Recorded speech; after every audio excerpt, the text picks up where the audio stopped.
If you want to support Maine farms and want to support Maine agriculture, here's a way to do it that you might not typically think of. Buy cheese made in Maine. And we've got some suggestions for you, courtesy of Joe Ricchio. He's back with us in 207. He is a food writer, author of the host of the Food Coma podcasts and more, and an all-around bon vivant. Thanks for coming in. Good to have you here, as always. Always good to be here. Thank you. So what prompted you to get thinking about Maine cheeses? I mean, I was just, thinking about cheese like you do constantly anyway, And I mean, obviously, everybody has an opinion on cheese, and there's no right or wrong. It's like whether you like small production, delicious Chev, or you like craft singles. I'm not going to criticize you either way because I've been known to run the whole spectrum there. We've all eaten a lot of these different things. So let's run down. You've got some suggestions for people to try for Maine cheeses. We'll begin with Spring Day Creamery in Durham with a cheese. It's aged blue cheese. Yes, and so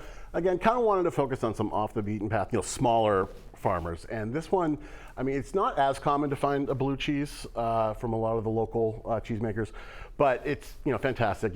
Nice pungency, little funky, but also creamy at the same time. I just love blue cheese anyway. It can be a little polarizing, but I think it's only because you haven't had the right one if you don't like it. Always good to try something new. It is. On to Lakin's Gorgeous Creamery in Waldoboro with a cheese called Opus 42, and that name tells us nothing about what type of cheese it is.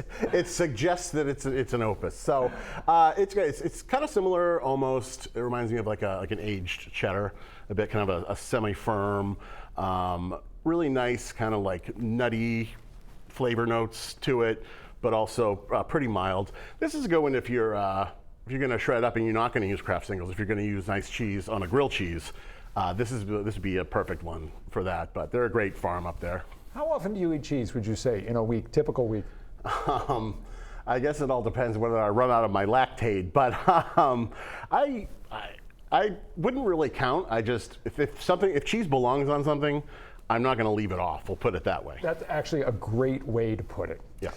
On to Kbec Cheesery, which is in Sydney, with the Chev and the Chev in oil. Yes, so it's a pretty straightforward, bright, tangy Chev, so goat cheese. But what's really nice is they marinate or they serve it or sell it in oils, like a infused olive oils. With a bunch of different flavors, and if you haven't had marinated Chev, it is one of the more addictive things you'll ever eat. It's fantastic. All right. Yor Hill Farm, which is in Freeport, has a cheese called Tide Line. What's that? Yep. That is a bloomy rind cheese. It has a layer of vegetable ash. It's got a little bit of funk to it, but it's also a really kind of, I guess the word be opulent, rich cheese. That's the kind of thing. I mean, if you're talking about something that you just eat on its own with nothing else, I will just sit down and just annihilate a plate of that, and yeah, it's really delicious. And you can actually that Yor Hill you can find at any of the Terlingua and Ocotillo restaurants in Portland, yeah, and also the Lake and Gorges. I forgot to say the Rising Tide Co-op in Damerscotta, and the first one, the blue cheese, you can get at the cheese shop in the East End in Portland. I wanted to kind of bring up a few places to get it. Where you can find these. You might have to track these down, but with a little bit of work, you can find all of these cheeses that we're talking about. Yeah. And let's end with Yor Hill Farm, which is in Washington, not in York, and the Dairy Duet. Yes, so this is actually a combination cow and goat milk cheese. And often they'll do it with a different, I believe it's garlic and dill, and sometimes in the holidays they'll do Aleppo chilies and some kind of different mixes there. But you're getting kind of the best of both worlds. A really unique cheese. It's really hard to describe. You have to just go taste it.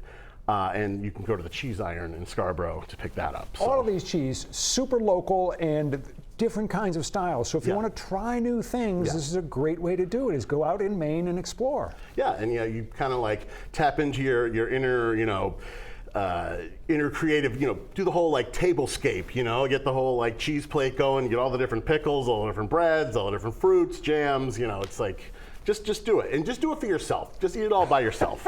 Don't even share. I was going to say invite friends over, but to each his own. Yeah, whether or not you have friends, you can still enjoy cheese. So just make it happen. All right, it's a good list, Joe. We appreciate it as always. Always a pleasure. Joe Ricchio from the Food Coma. The full list, all the cheeses that Joe just suggested, you will find in the 207 section of our app or website. Stay with us. We'll be back right after this.